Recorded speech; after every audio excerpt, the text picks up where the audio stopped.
Hi, Bruce Bear from Bear Appraisal Services here. Today we're going to take a minute to talk about measurements of a house, or at least a portion of a house, and that part associated with the attached garage. The measurement of a house is done by measuring the outside of a house. And for a garage, it's the same. It's the outside, but there is a little bit of a twist to that. For a house, we want to get to what we call the GLA, or gross living area. And that's measuring the outside of the physical structure of the house. For a garage, it's very much the same. We start with the outside of the house. So in the front of the width of the garage, we start on one side of the front, measure all the way to the other side, whatever the tape draws shows on that particular measurement. And then there's a little bit of a twist. If we come in here, this is an attached garage, and it's attached to the house.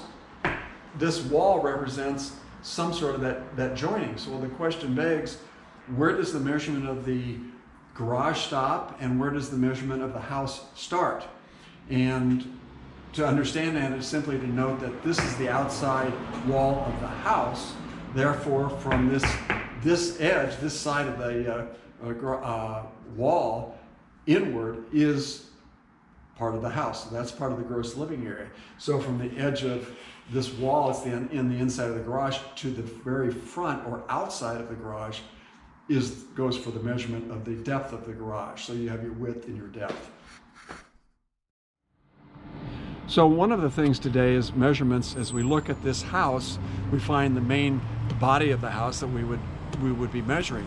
The question begs is the consideration for where there are some bump outs. In this particular case, we have a small bump out here. This one's only maybe about an inch. And if we go down, we probably have a couple inches here. And then we have another one here. So the question begs is, what do you measure?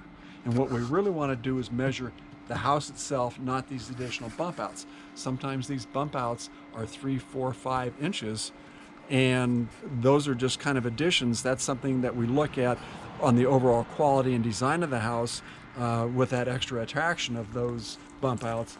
But we want to stay with the measurement of the base part of the house itself.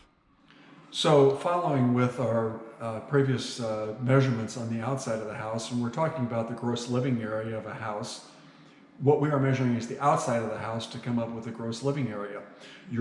The question begs is in terms of what we're measuring on the inside.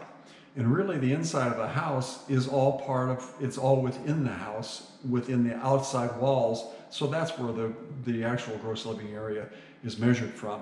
The fact that a cabinet counter may come out to here, and gee, do we stop measurement there to go to here, really does not have an effect. This is all within the house. Now, where that might come in, or somebody would ask, if you look at a builder's plans or some other plans that are set up, it may show the measurements of certain rooms.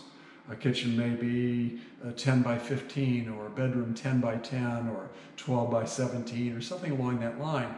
And they're measuring typically the inside skin of those from wall to wall. And so that's just talking about that particular room. It's not it's all part of the gross living area. It's all within the outside of the house. Tune back in next week. We are going to have a show on Tuesday with some resources available through COVID-19. Lots of resources for folks, both homeowners and renters, to help get us through this period. And we're going to have a surprise guest on Friday. So don't miss next week's shows. Please hit the subscribe and then the bell so you get notifications in your emails.